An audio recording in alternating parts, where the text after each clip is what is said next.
You're listening to Biblically Speaking, the show where we let the Bible do all the talking. Hi everyone, welcome to another show. Again, it's an exciting topic. Today we're literally discussing, are you dating a thief? Or are you stealing from someone else's spouse? Well, let's get straight to it. Now, the passage we're discussing is from the book of John chapter 10.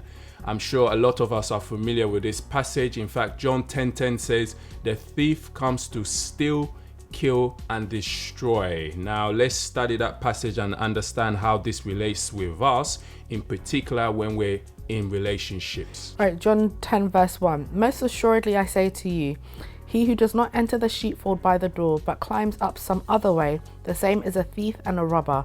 But he who enters by the door is the shepherd of the sheep. To him the doorkeeper opens, and the sheep hear his voice, and he calls his own sheep by name and leads them out. And when he brings out his own sheep, he goes before them, and the sheep follow him, for they know his voice.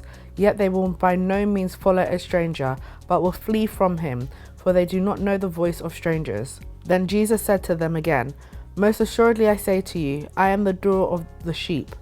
All who ever come before me are thieves and robbers, but the sheep did not hear them. I am the door. If anyone enters by me, he will be saved, and he will go in and out and find pasture. Verse 10, the thief does not come except to steal and to kill and to destroy. I have come that they may have life and that they may have it more abundantly. Now that passage, the first time I read it, obviously there's many explanation and many revelation you can receive from that. But as God would have it, he made us to understand when it comes to relationships, we need to understand that there is the shepherd, there is the good shepherd, and there's the thief. Now, what you need to ask yourself, as we always say, is that if you're not courting your husband or your wife, then who exactly are you courting? In fact, here's the simplest way to put it. If you're not courting your husband or your wife, you are stealing. Could you explain what you mean by that? It's simple. We need to understand there are two people that will come involved in your life. It's either you're going to meet your husband or your wife, or you're going to meet the thief. And when we say the thief, we mean those people that will come into your life only to do one thing, is to steal your heart, to take your virginity, or take that which belongs to your husband or wife, which is the intimacy, the trust, the love, and they will take it away. I.e., when a relationships end. Someone came involved in your life, they seduced you, you fell in love, and they went away, never to be seen again. So that's what we're talking about in terms of the thief. And the good shepherd, it says the good shepherd lays down his life for the sheepfold. Only someone that's coming into your life for the long term and who is your husband will invest their life for you. Now, when you are getting involved in a relationship, you need to ask yourself, what is your intention? Are you just there to fulfill the desires of your flesh, or are you actually there to put that person's interests first? Now, in putting the person's interest first, we're talking about protecting that person's purity and dignity and relationship with the Lord. Because here's the truth. Most of the time when we're entering into a relationship, we still await the attention that we ought to be focusing on God towards each other. And that's what we talk about, that one aspect of stealing. We still, the focus we're meant to have in God, we then bring it towards us. Now, as a guy, I think that's pretty much relatable. When I was in the world, that's exactly how I was. I was a thief. All I had was one intention, which is come involved in a woman's life, seduce her, make her fall in love, and then at the end of the day, get what I needed, and then I was out. So perhaps you let us know, as women, do you guys identify when you're dating a thief? I don't think so much that women necessarily identify when they're dating a thief, because the thing is, a thief comes looking like the shepherd. The Bible talks about be aware of those of wolves that come in the clothing of sheep, and thieves don't come with a big placard saying, "Hey, hi, here I am. I'm here to steal and destroy your destiny and your future and all the purpose that God has for you."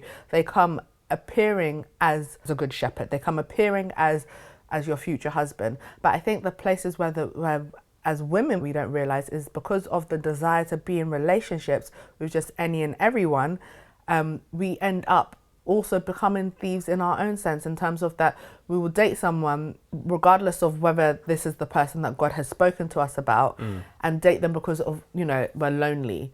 We want to feel like we're attractive, or this person has a lot of money and they're willing to spend it on us.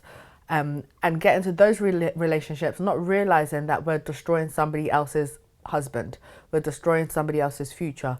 Because however the relationship ends, rarely do relationships end that you hear that things are amicable and people don't take away any sort of scars or baggage away from those relationships.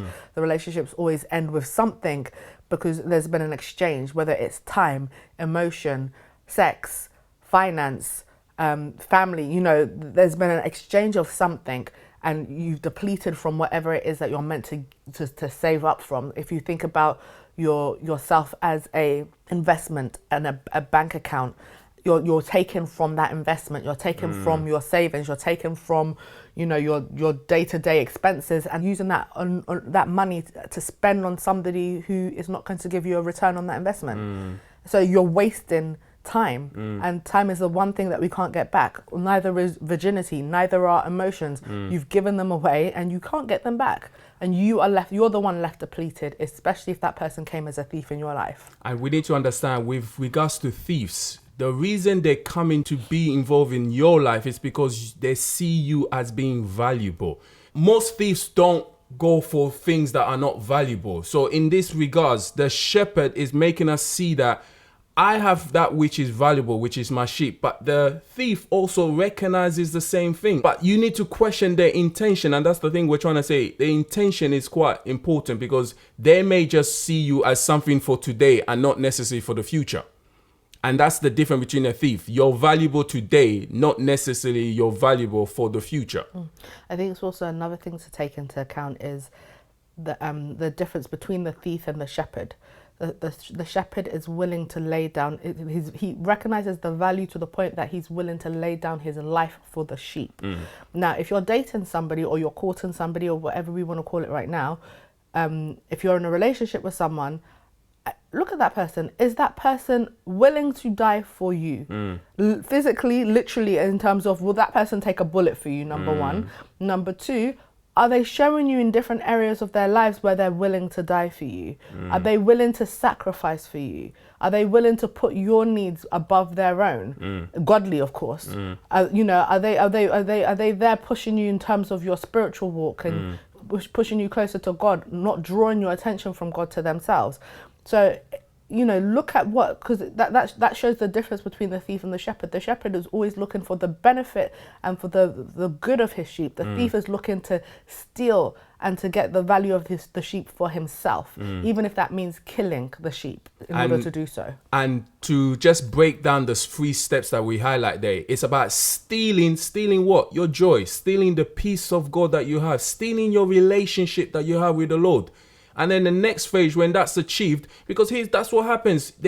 Someone comes involved in your life. You had a great relationship with the Lord, and suddenly you realize you're not reading your word as much. You're beginning to bypass the very first thing you're meant to do, which is seeking the Lord's presence and to ask God, is this person really for me? Because of emotions and because of attraction and because you've been longing for this, you kind of skip that, and then you go into a relationship, and before you know it, it's years later and you're realizing how I got myself into this. Second, they kill what? Kill your spirit. Destiny. Kill your destiny. Well, kill your destiny. Kill that very thing, the original plan that God had for you, which was perfect. And also kill the thing that makes you valuable. You know, they're not just coming. If we look at it just in the terms of the sheep and the shepherd, they'll take the sheep and they'll sell it. If they can't sell it for value, then they will kill it in terms of kill the sheep in terms of, because it might be of value in terms of eating wise. In fact, don't we say that you're like a piece of meat in the eyes of the thief? And that's usually, some guys are like that. You're just a piece of meat. They come in your life, they use and abuse, and then that's it. And then the last thing is what? Destruction. They destroy you. And what do we say about destruction? They destroy your reputation. Now, when I was in the world, unfortunately, some girls, we gave them names which destroyed who they were. So no other guys could date them because they had a bad name. So, it's not just the fact that they come to kill and steal. It's about they come to destroy your reputation, so that now when you're about to move on to the next relationship, your husband comes to see you and they don't even recognize who you are because you look so different. One of the things that stood out for me when I read this passage is the fact that the thief, rather than come through the front door, it comes from the back door. And we understand why is that? Because everything is done in a secret. He doesn't want people to see or catch him at what he's doing. And with regards to relationship, you'll be surprised when I ask couples is that who knows about your relationship? And we tend to do things in the secret, and that's kind of prevalent to the thief. You know, as Christians, the Bible tells us we're the children of light, and rather than everything we do being in the light and open, we can sometimes do what the world does, which is doing everything in the secret and in the dark, and no one not knowing what we're doing when we're courting or dating. I think part of that is there's twofold. Part of that is there's an excitement that comes from doing things in secret when it's just you guys who know. But there's a danger to that in terms of then you are setting yourself up to be taken advantage of because that's the way the thief operates. The thief operates best in darkness. That's why most robberies and things that happen, they don't happen during the day, they happen at nighttime. Exactly. Daylight robbery is rare.